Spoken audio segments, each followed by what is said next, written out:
O próprio Deus veio à Terra ou comissionou alguém com quem ele tinha um vínculo especial? O seu filho.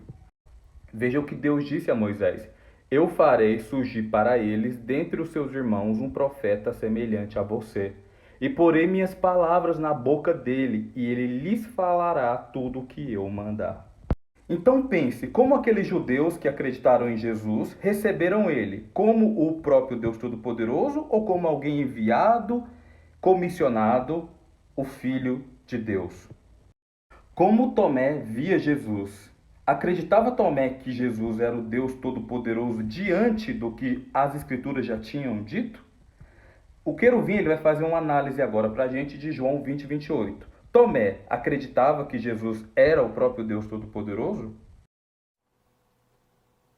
Vamos avaliar agora um texto bastante comentado por trinitários e usado por eles é João capítulo 20, versículo 28, onde nós lemos ali a exclamação, aquela admiração de Tomé quando ele viu Jesus aparecer logo depois da ressurreição de forma visível ali no meio deles, e ele disse uma frase interessante, ele disse: "Meu Senhor e meu Deus", né?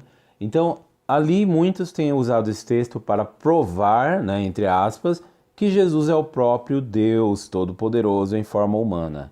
Eles acham até que esse texto é um dos mais fortes textos que confirmam que Jesus é o próprio Criador do universo.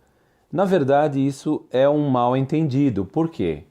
Veja bem, o texto, conforme vou fazer uma avaliação um pouco mais além, né, não é uma avaliação básica, eu vou fazer uma avaliação a partir do texto grego. Ali nós lemos assim, eu vou traduzir, então para quem não tem o conhecimento do idioma grego, poderá também tirar muito proveito deste vídeo. Apecrite Thomas respondeu Tomé, kai epenauto, e disse-lhe. Aí olha a frase que Tomé falou, Rokirios mu kai hoteos mu. Traduzindo, isso significa, meu Senhor e meu Deus. Né? É uma forma de espanto da parte do apóstolo. Mas veja bem, alguns têm dito, olha aí, Jesus foi chamado de Deus, né? Tomé falou isso, então aqui é a prova de que Jesus é Deus. Na verdade, um exame mais aprofundado, como eu sempre tenho falado em alguns vídeos, um exame além das aparências, né? Porque a Bíblia é assim, a pessoa nunca leu a Bíblia, nunca gostou dessas coisas, aí vai, comete um crime, comete outro, aí depois, de repente é preso. Aí na cadeia, agora diz que está arrependido, na verdade ele está envergonhado, né, porque foi preso e tudo. Aí o que ele faz? Muitas pessoas pega a Bíblia, né, pega a Bíblia, começa a ler lá na cadeia, né, sem às vezes saber ler direito, né, mas vai fazendo uma coisa boa, não estou dizendo que é errado. Mas aí quando ele lê o texto, na primeira leitura ele já vai falar, agora eu estou entendendo. Mas será que é assim? Sendo que em Provérbios 2 fala que exige um esforço como se fosse na busca de tesouros escondidos? Realmente não é tão simples assim, gente. Aqui quando Tomé fala, meu Senhor e meu Deus, primeiro, fica claro que ele não estava falando com Jesus.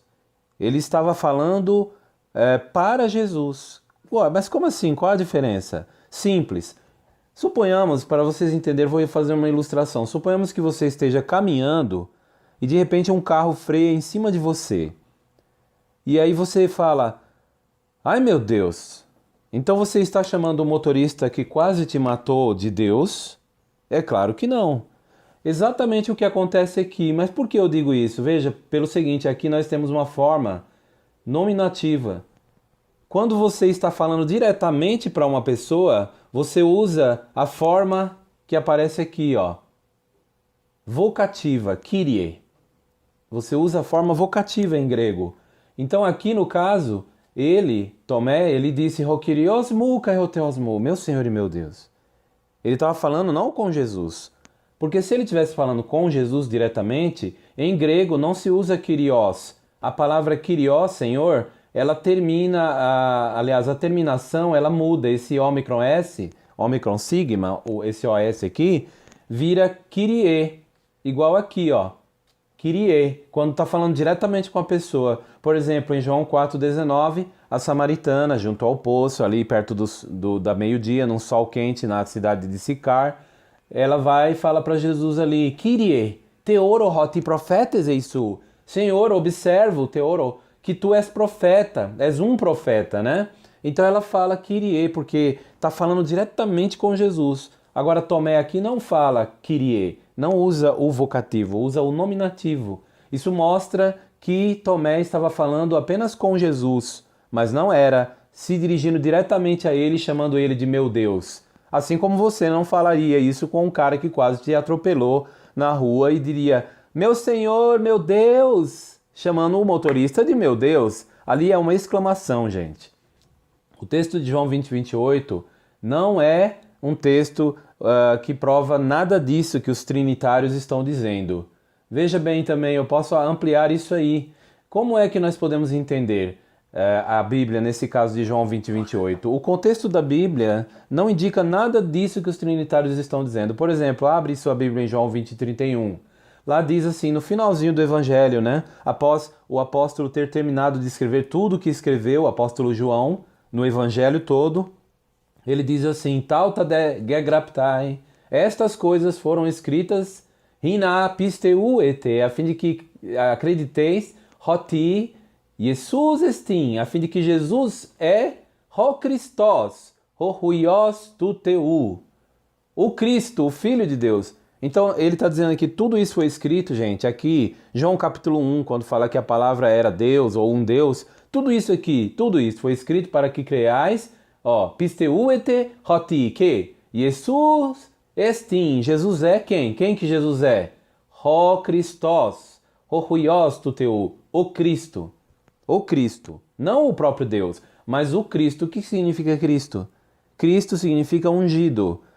Cristo significa escolhido, que é ungido, em grego Christos, em hebraico Mashiach. Então Jesus é escolhido por alguém, ele não é o próprio Deus. Deus não é escolhido por ninguém, Deus é quem dá a escolha, a unção. Deus é quem escolhe. Então Jesus é o huios tu teu, o Filho de Deus. Então, se você interpretar de uma forma isolada João 20:28 e equivocada de acordo com a semântica, hermenêutica, né? De acordo com a análise morfológica, você interpretar para favorecer a Trindade, você está violando o contexto geral, que é esse aqui, por exemplo, de João 20:31. A conclusão é que Jesus nós temos que acreditar que ele é ho Christos. Então, se você nega que Jesus é o Cristo, você é parte do anticristo.